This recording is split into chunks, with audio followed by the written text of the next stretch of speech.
Detail చూస్తే Chhattisgarh నారాయణపూర్లోని mod ప్రాంతంలో ఉదయం నుంచి ఎన్కౌంటర్ కొనసాగుతుంది. పోలీసులకు మావోయిస్టులకు మధ్య ఎదురుకాల్పులు జరుగుతున్నాయి. ఈ ఆపరేషన్లో బీజాపూర్, నారాయణపూర్, దంతేవాడ డీఆర్జీ బలగాలు పాల్గొన్నాయి. పోలీసుల కాల్పుల్లో సుమారు 20 మంది మావోయిస్టులు మృతి చెందారు. అయితే మావోయిస్టులతో పాటు పోలిట్ బ్యూరో సభ్యుడు కూడా చనిపోయినట్లు సమాచారం. ఇంకా మృతుల సంఖ్య పెరిగే అవకాశం ఉందని తెలుస్తోంది.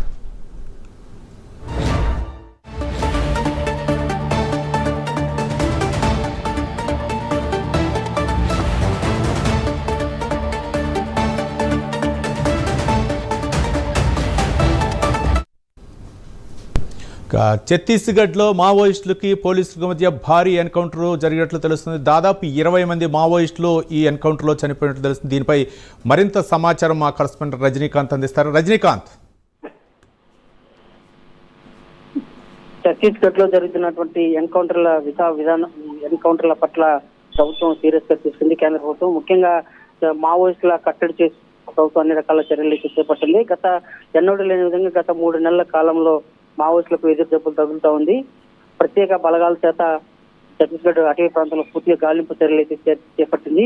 ముఖ్యంగా మావోయిస్టులు ఆనవాళ్లు లేకుండా చేసేందుకు ప్రభుత్వం అన్ని రకాల చర్యలు చేపట్టి తీవ్రంగా గాలింపు చర్యలు చేపట్టింది. ఇవాళ ఈ నేపథ్యంలోనే గత నెలలో ఇదే ఇలాంటి దాడుల్లోనే దాదాపు అగ్రనేతలు చాలా కొంతమంది అయితే మృతి చెందినటువంటి ఘటన ఉంది. అలాగే ఇవాళ జరిగినటువంటి కాల్పుల్లో దాదాపు 20 మందికి పైగా మృతి చెందినట్టు తెలుస్తా ఉంది. ఘటనా స్థలాన్ని పరిశీలిస్తే మృతుల సంఖ్య మరింత పెరిగే అవకాశం ఉందని చెప్పి స్పష్టమవుతుంది. ఆ మేరకు అంటే కేంద్ర బలగాలు మావోయిస్టుల కదలికను ఎప్పటికప్పుడు పసిగడుతూ బలగాల చేత వాళ్ళని పూర్తిగా తొదముట్టించేందుకు కేంద్రం అన్ని రకాల చర్యలు అయితే చేపట్టింది.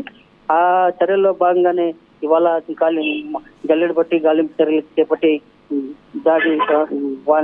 వారిపై చర్యలు చేపట్టడంతో కాకుండా మావోయిస్టుల కదలికను ఎప్పటికప్పుడు పసిగడుతూ దాడులు చేస్తూ నివారణ చర్యలు వాళ్ళని తోడుముట్టించే అన్ని రకాల చర్యలు చేపట్టారు.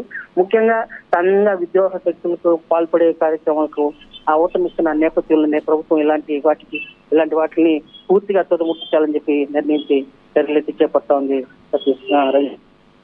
రైట్ రజనీకాంత్, అంటే ఇంకా మావోయిస్టులు అంటే ఈ ఎన్కౌంటర్లో ఇంకా ఎక్కువగా ఈ యొక్క ఎన్కౌంటర్ ద్వారా పోలీసులు చాలా సీరియస్గా తీసుకున్నారా? మరో పక్క ఆపరేషన్ ఖగార్ పేరుతో కేంద్ర ప్రభుత్వం కూడా 2026 నక్సల్స్ రహిత రాష్ట్రంగా తీర్చిదిద్దాలన్న ఉద్దేశంతో కేంద్ర హోంమంత్రి కూడా ప్రకటనలు జారీ చేశారు. ఈ నేపథ్యంలోనే ఇక్కడ తెలంగాణ ప్రాంతంలోని కర్రిగుట్టలో కూడా భారీ ఆపరేషన్ నిర్వహించారు.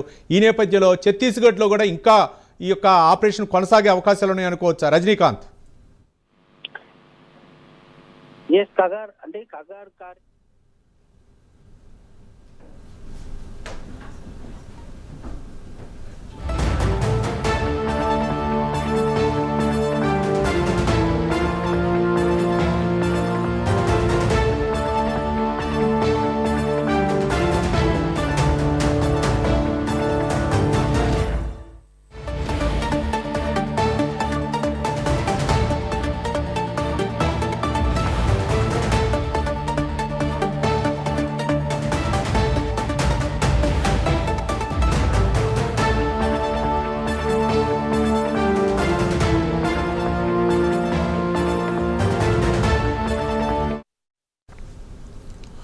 ఛత్తీస్గఢ్ నారాయణపూర్లోని మాడ్ అడవుల్లో ఉదయం నుంచి ఎన్కౌంటర్ కొనసాగుతుంది. పోలీసులకు మావోయిస్టులకు మధ్య ఎదురుకాల్పులు జరుగుతున్నాయి.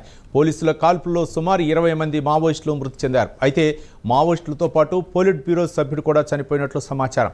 ఇంకా మృతుల సంఖ్య పెరిగే అవకాశం ఉందని తెలుస్తుంది. అయితే అబుజ్మడ్ ప్రాంతంలోని మాడ్ అడవుల్లో మావోయిస్టులు సమావేశమైనట్లు సమాచారం. ప్రస్తుతం బీజాపూర్, నారాయణపూర్, దంతేవాడ డీఆర్జీ బలగాల కూంబింగ్ కొనసాగుతుంది.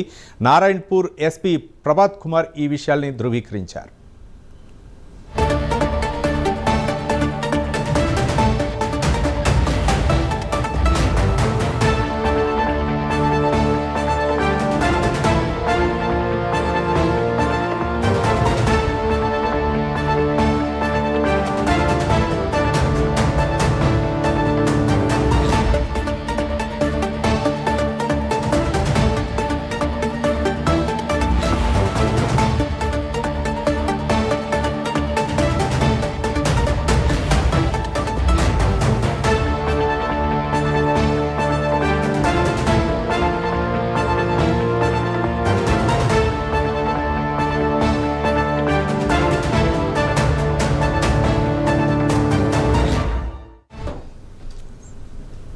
ఛత్తీస్గఢ్ నారాయణపూర్లోని మాద్ అడవుల్లో ఉదయం నుంచి ఎన్కౌంటర్ కొనసాగుతుంది. పోలీసులకు మావోయిస్టులకు మధ్య ఎదురు కాల్పులు జరుగుతున్నాయి. పోలీసుల కాల్పుల్లో సుమారు 20 మంది మావోయిస్టులు మృతి చెందారు. అయితే మావోయిస్టులతో పాటు పోలిట్ బ్యూరో సభ్యుడు కూడా చనిపోయినట్లు సమాచారం.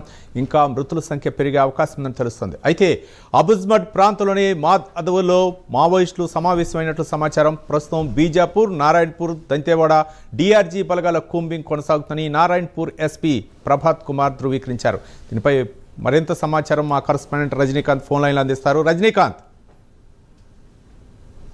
నారాయణపురం జిల్లాలో మాద అడవుల్లో అబుజ్మడ్ ప్రాంతంలోనే మాద అడవుల్లో తెల్లవారుజాము నుంచి కూడా భద్రతా బలగాలు కూడా మావోయిస్టులకు భారీగా ఎదురుకాల్పులు చోటు చేస్తున్నాయి. ఎదురుకాల్పులో సుమారు ఇప్పటికే 20 మంది మావోయిస్టులు కూడా మృతి చెందినట్టు తెలుస్తుంది. ఈ 20 మంది మావోయిస్టుల మృతదేహాలను కూడా స్వాధీనం చేసుకొని నారాయణపూర్ జిల్లా ఆసుపత్రి కూడా తరలిస్తున్నట్టు నారాయణపూర్ ఎస్పీ ప్రభాత్ కుమార్ కూడా ఒక ప్రకటనలో తెలియజేస్తున్నాడు. ఇప్పటికే దీనికి సంబంధించి ఇప్పటికీ అబుజ్మడ్ ప్రాంతంలో మాద అడవులు ఉంటాయి. మాద అడవుల ప్రాంతంలో తెల్లవారుజాము నుంచి కూడా నారాయణపూర్, దాంతోపాటు కొండగావ్, దాంతోపాటు బీజాపూర్, దంతేవాడ జిల్లాలకు సంబంధించిన డిఆర్జీ జవాన్లు, డిస్టిక్ రిజర్వ్ గార్డ్ సంబంధించిన ప్రత్యేక బలగాలు, దాదాపు 6 ప్లాటూన్ల బలగాలు కూడా సుమారు నారాయణపూర్ మాద అడవు ప్రాంతాల్లో మావోయిస్టులు సమావేశమయ్యారని తెలుసుకున్న భద్రతా బలగాలు కాస్త ఎస్పీ ప్రభాత్ కుమార్ నేతృత్వంలో సుమారు 5 జిల్లాలకు సంబంధించిన భద్రతా బలగాలు, డిఆర్జీ జవాన్లు కాస్త కూంబింగ్ ప్రారంభించారు. తెల్లవారుజాము నుంచి కూంబింగ్ ప్రారంభించగా పొద్దున కూడా 8 గంటల ప్రాంతంలో భద్రతా బలగాలకు మావోయిస్టుల మధ్య తొలుత ఎదురుకాల్పులు చోటు చేసుకోవడంతో 2 ప్రాంతాల్లో మాత్రం ఎదురుకాల్పులు చోటు చేసుకున్నట్టుగా ఎస్పీ ప్రభాత్ కుమార్ స్పష్టంగా తెలియజేస్తున్నారు. దీంట్లో ఇప్పటి వరకు 20 మంది మావోయిస్టులు కూడా మృతి చెందారు. ఈ సంఘటనా స్థలంలో సుమారు మావోయిస్టులకు సంబంధించిన భారీ ఆయుధాలతో పాటు మందుగుండు సామాగ్రి కూడా పూర్తిగా లభ్యమైనట్టు కూడా తెలుస్తుంది. అఫీషియల్ గా మాత్రానికి ఇంకా 20 మందికి ఇప్పుడు మృతదేహాలు 20 మంది మావోయిస్టులు మృతి చెందినట్టు కూడా దీంట్లో నారాయణపూర్ ప్రాంతం కూడా పూర్తిగా మావోయిస్టులకు పెట్టన కోటగా ఉందని చెప్పవచ్చు. మావోయిస్టులకు కేంద్ర బలగాలకు పెట్టన కోట అంటే మన నారాయణపూర్ ప్రాంతంలో ఎక్కువగా మావోయిస్టులకు తలదాచుకోవడానికి షెల్టర్ జోన్ గా ఉంటుంది.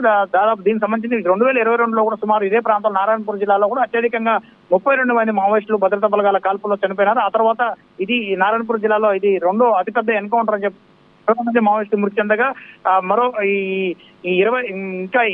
ఇంకొక 5 నుంచి 10 మంది వరకు కూడా మావోయిస్టులు మృతి చెందారనే సమాచారం అఫీషియల్ గా తెలుస్తున్నప్పటికీ మాత్రానికి ఈ ప్రాంతాల్లో మాత్రం ఇంకా కూంబింగ్ కూడా చేపడుతున్నట్టు కూడా తెలుస్తుంది. ఇప్పటికే ఒక పక్క కర్రెగుట్టల్లో ఏప్రిల్ 21న మొదలుకొని దాదాపు 24 రోజుల పాటు కర్రెగుట్టలను కూడా పూర్తిగా జల్లెడబెట్టినారు. జల్లెడబెట్టడం దాంతోపాటు అక్కడ 32 మంది మావోయిస్టులు కూడా హతమార్చిన ఘటన అయితే చోటిస్తుంది. దాంతో పాటుగా కర్రెగుట్టలకు ఆనుకొని ఉన్న అబుజ్మడ్ ప్రాంతంలోని మాద అడవుల్లో కూడా కర్రెగుట్టలో కూంబింగ్ ఆపరేషన్ చేపడుతున్న నేపథ్యంలో ఏప్రిల్ 21 నుంచి 24 రోజుల పాటు జరిగిన కూంబింగ్ ఆపరేషన్ లో అక్కడి నుంచి